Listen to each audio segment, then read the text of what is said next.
Magadini hoye! Hoye! Magadini hoye! Hoye! Mkuu wa wilaya hoye! Hoye!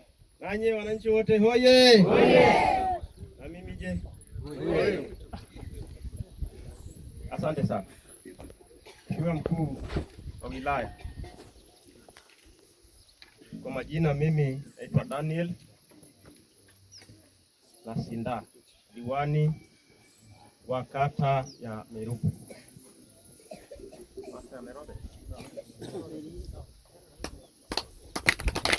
Diwani wa kata hii, lakini wananchi hawa wananifahamu. Hawa wananchi na kujaga Magadini kila wakati kwa zile shida zao. Kwa hiyo sio nilikuja tu ile awali natafuta kura. Maendeleo haya yote nimekuja kushirikiana nao. Kwa hiyo naamini wananifahamu. Kama asala magarare dora alimungarna ine dangara ke tongana ko ngunga lo kiro ka ke mera ngara ndai. Amare do ayo lo ngana la magara mo na na bo lo ngaka mo nukura bayya magar. Ai gila loru a boedera magar wasenara negire roginondo giri negim gudie na rayo la doga yolo ngana la magar. Yaseba.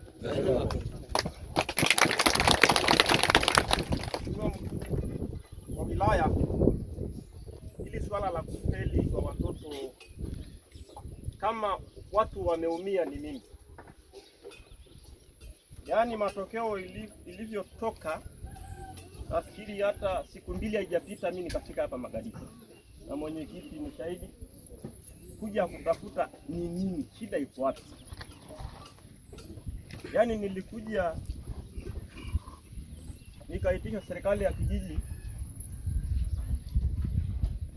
tukajaribu kuangalia ni nini. Lakini kuna sababu, kuna mambo baadhi ambayo serikali ya kijiji walinishirikisha kwamba imesababisha kufelisha kwa watoto hawa. Na wacha tu niseme moja moja ili basi baadaye ukiamuka utaweza kuboresha. Maana hii ni pigo kubwa na ni maumivu makubwa. Tunahangaika usiku na mchana kujenga shule. Serikali ya awamu ya 6 hii, kama ni kupongezwa, Magadini wa kwanza wangeweza kupongeza serikali ya awamu. Serikali ya awamu ya 6 imefanya mambo mengi hapa Magadini. Sasa leo wakisikia ni wa mwisho mkoa nzima, wilaya Longido ni wa mwisho, hii aibu tunapeleka hapa. Nataka nikwambie hiyo barabara tuliyopita ilikuwa ni hamna, ilikuwa ni sifuri, lakini kwa awamu ya 6 TARURA wamekuja wameitoboa mpaka hapa shuleni. Awamu ya 6 hii ndio wamefikisha umeme. Awamu ya 6 hii wametujengea zahanati pale na nyumba ya watumishi na inatumika. Tayari awamu ya 6 hii ndio imemaliza madarasa yale pale. Kwa hiyo siwezi kuelezea mambo yaliyofanya awamu ya 6. Mheshimiwa mkuu wa wilaya, ili jambo leo Mungu tu aliachilie neema ya kulitatua swala hili la kufeli kwa watoto. Maana hii ni aibu. Nilivyokuja, ndugu zangu viongozi, tukakaa nao tukasema hii ni nini? Iko kwa walimu au kwa wazazi au kwa nani? Shida iko wapi? Lakini baadaye wakaniambia kwa walimu hawajajikita sana kwamba kuna shida ndani ya walimu. Wamejikita kwamba shida iko ndani ya wazazi. Na bahati nzuri wako hapa. Wanasema imetokea wakati, yaani kitu cha kwanza cha kuhisi, imetokea wakati walimu walituhumiwa kule awali kwamba kuna mwalimu mchawi hapa shuleni. Kwa hiyo baadaye hiyo ikapelekea jamii wafanye mambo ya ushirikina. Wengine wakakaa tafuta namna ya kwenda kwa mganga, tafuta namna ya kufunga kabisa shule isiendelee. Mimi nimepokea hivi vitu ambavyo nimekuja kuvitafuta.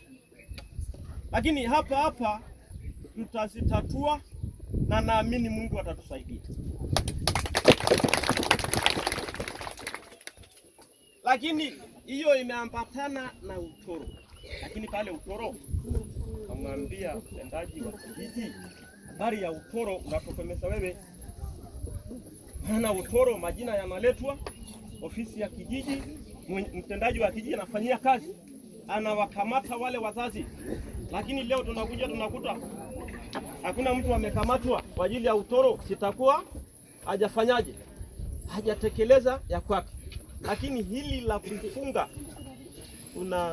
unajua hiyo nguvu ya giza nayo sasa nyingine inafanya kazi. Kwa hiyo kuna namna inafumbaza. Mpaka naambiwa kulikuwa kuna mtoto ni wa kwanza. Yaani yeye namba yake ni ya kwanza.